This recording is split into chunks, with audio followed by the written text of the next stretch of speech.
Let's have some fun with Polyvagal Theory, or as I like to call it, the featherometer. So, as you notice, anytime you have green, hold up those two peace signs, ventral vagal.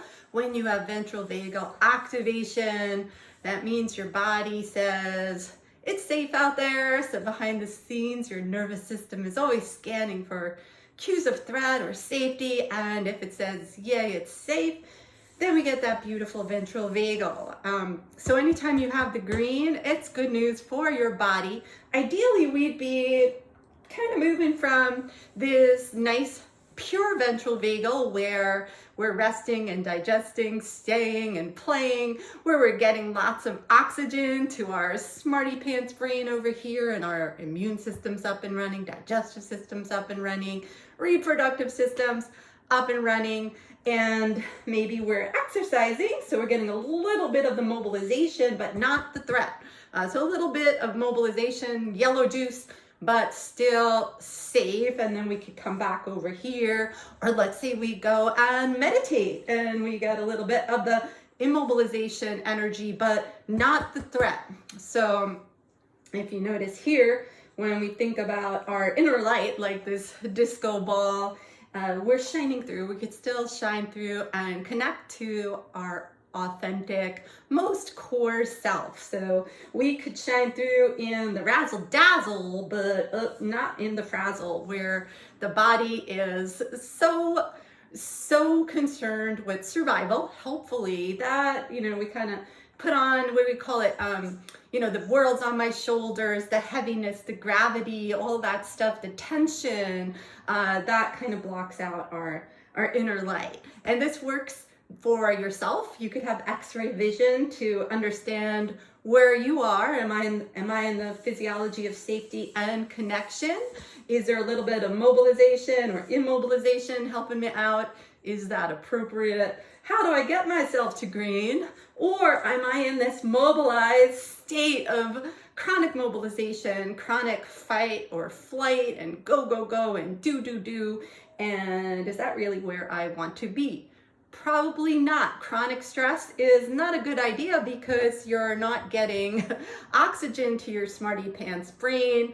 We're also dialing way down your immune system, your digestive system, your reproductive system, because this is meant for immediate survival. We should just pop on over there for one little second, and then we should smoothly come back to green. But unfortunately, most people in the United States, according to the American Stress Institute, are over here in chronic threat mode, chronic stress, chronic mobilization. If the body decides that there's no hope, it pretty much shuts down disappear mode over here, immobilization, under threat, disappear, hopelessness, numbness, etc. Now, it's not bad if you're smoothly moving through these three states throughout the day. Actually, that's pretty normal. We want to get to a home base of green, though, and smoothly, someone's being a jerk on the highway, or I'm feeling numb in the middle of the day, 2 o'clock at work, or whatever, smooth moving, appropriate to the situation. We call that a regulated nervous system. It's not party time all the time in green typically, because things do come up. But a lot of people have a home base here. And then what happens is the biological spacesuit helpfully behind the scenes says, wow, the world's a dangerous place out there.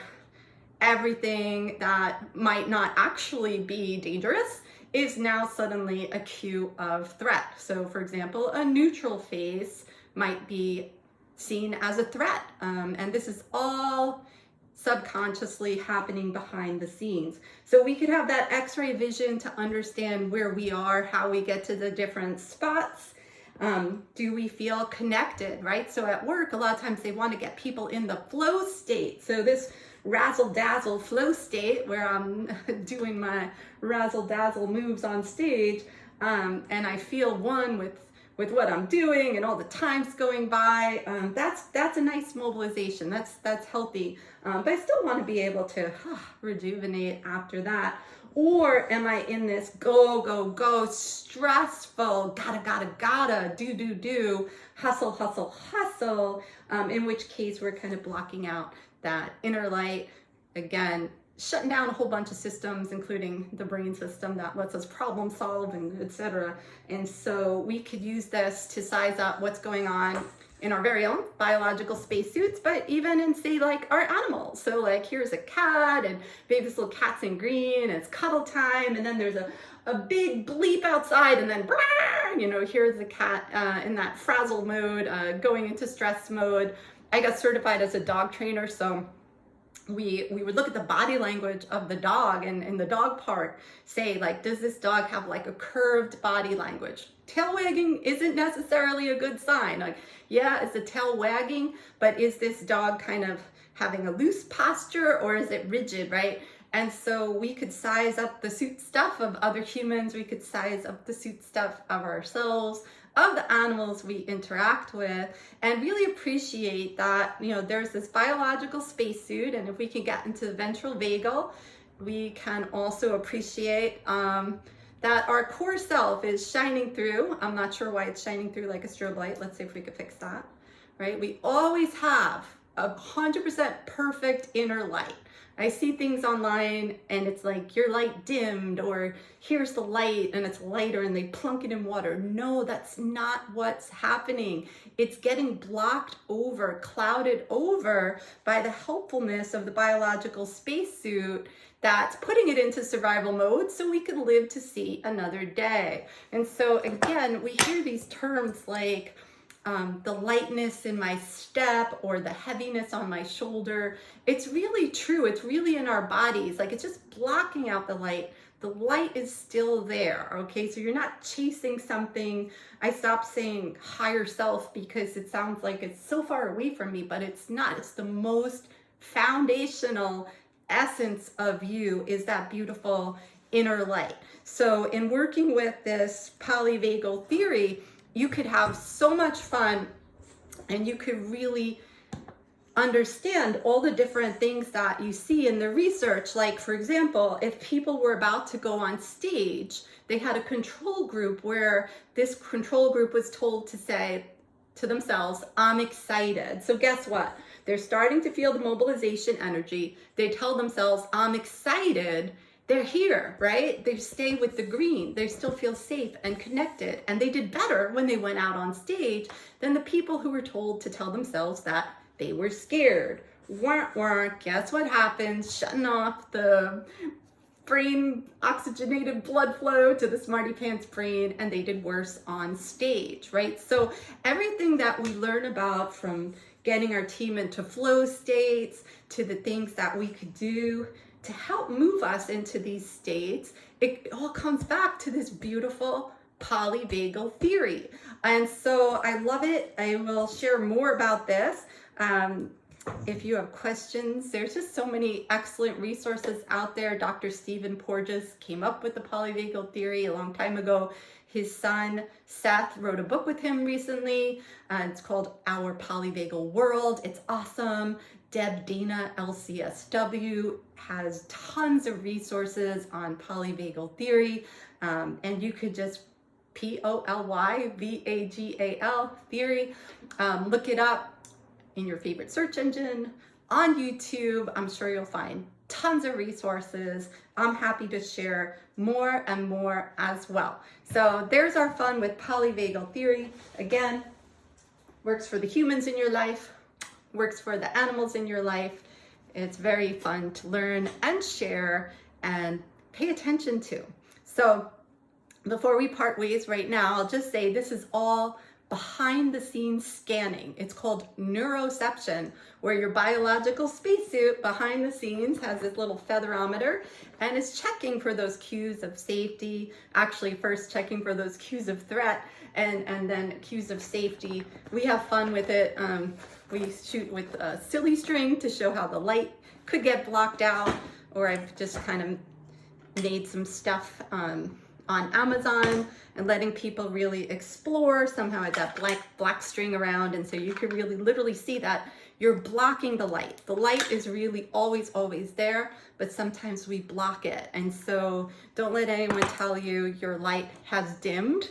That is not true. Or if it feels like your light has dimmed, that is not true. I promise you it's under there, and we can remove some of that frazzle and that frenzy and all those protective mechanisms, and really you could feel it again. So polyvagal theory, featherometer, if you're silly like me, very easy to share with your family, yourself, your team. Highly recommend. If I was only allowed to share a few things with the world, this would definitely be one of the things I would choose in my top 3 of what to be able to share with the world. It's that important, that impactful. And I will say one more thing too. If you've ever felt like you were all wrapped up in your body, but your brain was like, whoop, right? That's right here where you have that immobilization mixed with the mobilization, but under the threat circumstances. So this really explains it all. And I made this in Canva, and then I went to Office Depot, and it actually cost a pretty penny to make this. And then I bought a little spinner on Amazon. So if you want the Canva PDF, let me know. And I'll let you know how I did it. Basically, I ordered the poster and said mount it on foam board. And I didn't want the gloss because I wanted to hold it up in the video and not have a shine. So I imagine it will get dirty over time. But that's what I've been up to. That's what we've been up to. And Theodore helped me go pick that up at our favorite Office Depot in Marina, San Diego. And then he saw all his treat friends, right? Did you see all your treat friends, Theodore? Theodore? Did you see all your treat friends? He's looking right out the window, looking for treat friends. What about mommy? Am I your treat friend? Yes, I am. All right. Wow, that came out long. Oh, well.